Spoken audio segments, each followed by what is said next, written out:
ಬ್ರಹ್ಮರ್ಷಿ ಪಿತಾಮಹ ಪತ್ರಿಜಿಯವರಿಗೆ ಅನೇಕ ಕೋಟಿ ವಂದನೆಗಳು. ಇನ್ಯಾನ್ ಚಾಲೆಂಜ್ ತಗೋದ್ರಲ್ಲಿ ಫಸ್ಟ್ ನಾನು ಹಿಂದಿಟ್ಟು ಹಾಕಿದ್ದೆ. ಯಾಕಂತಂತಂದರೆ ಅದು ನನ್ನ ಕಡೆ ಆಗತ್ತೆ ಇಲ್ಲೋ ಅಂತಂತೇಳಿ ಹೇಳಿ ನನಗೆ ಸಂಶಯ ಇತ್ತು.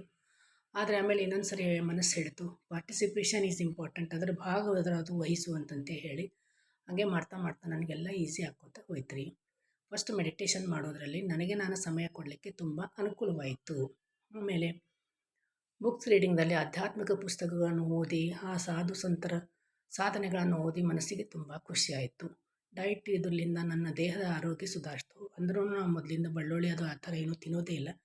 ಈಗಿನ ಇಷ್ಟು ಸ್ಟ್ರಿಕ್ಟ್ ಮಾಡೋದ್ರಿಂದ ಆರೋಗ್ಯನೂ ಸುಧಾರಿಸ್ತು. ಗಾಸಿಪ್ದಿಂದ ಬೇರೆಯವರ ವಿಷಯಗಳನ್ನು ನಮ್ಮ ತಲೆಯಲ್ಲಿ ತುಂಬಿಕೊಳ್ಳಾದೆ ಮನಸ್ಸು, ದೇಹ, ತಲೆ ಎಲ್ಲನೂ ಹಗುರಾಯ್ತು ರೀ.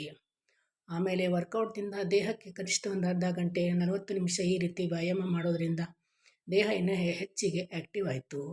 ಆಮೇಲೆ ನ್ಯೂ ಆರ್ಟ್ ಅಂತಂದರೆ ಏನಾದರೂ ಹೊಸದು ಕಲಿಯೋದು, ರಂಗೋಲಿ ಹಾಕೋದು, ಹಾಡು ಹೇಳೋದು, ಪಜಲ್ ಬಿಡಿಸೋದು, ಡ್ಯಾನ್ಸ್ ಮಾಡೋದು, ಈ ಥರ ಏನೋ ನಮಗೋಸ್ಕರ ನಾವು ಮಾಡಿದಾಗ ಅದು ತುಂಬ ಖುಷಿ ಆಗತ್ತೆ. ಹೀಗಾಗಿ ಮೊದಲು ಜಾಸ್ತಿ ಆ್ಯಕ್ಟಿವ್ ಆದಂಗೆ ಆಯ್ತು ರೀ. ಆಮೇಲೆ ಎಕ್ಸ್ಪೀರಿಯನ್ಸ್ ಶೇರಿಂಗ್ದಿಂದ ಏನಾಯ್ತು ಅಂತಂದರೆ ಒಬ್ರಿಗೊಬ್ಬರ ಸಮಸ್ಯೆಗಳಿಗೆ ಉತ್ತರ ಸಿಕ್ಕಂಗಾಯ್ತು. ಸಮಸ್ಯೆಗಳನ್ನೇ ನಾವು ದೊಡ್ಡದಂತೆ ಮಾಡ್ಕೋತೀವಿ, ಆದರೆ ಆ ಸಮಸ್ಯೆಗಳಿಗಿಂತ ನಮ್ಮ ಜೀವನ ದೊಡ್ಡದಂತೆ ಗುರುತಾಯಿತು.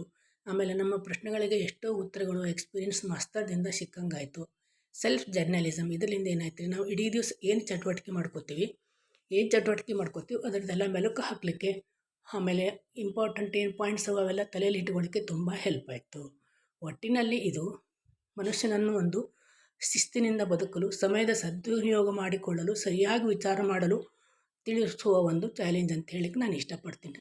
ನಮ್ಮ ಟೀಮ್ ಲೀಡರ್ ಸಾವಿತ್ರಿ ಸಿಂಧಿ ಅವರಿಗೆ ನನ್ನ ಥ್ಯಾಂಕ್ಸ್ ಹೇಳ್ತೀನಿ. ಈ ಪ್ರಾಜೆಕ್ಟ್ ಕೊಟ್ಟರೆ ಅಯ್ಯಪ್ಪ ಪಿಂಡಿ ಅವರಿಗೆ ಅನೇಕ ವಂದನೆಗಳು. Thank you.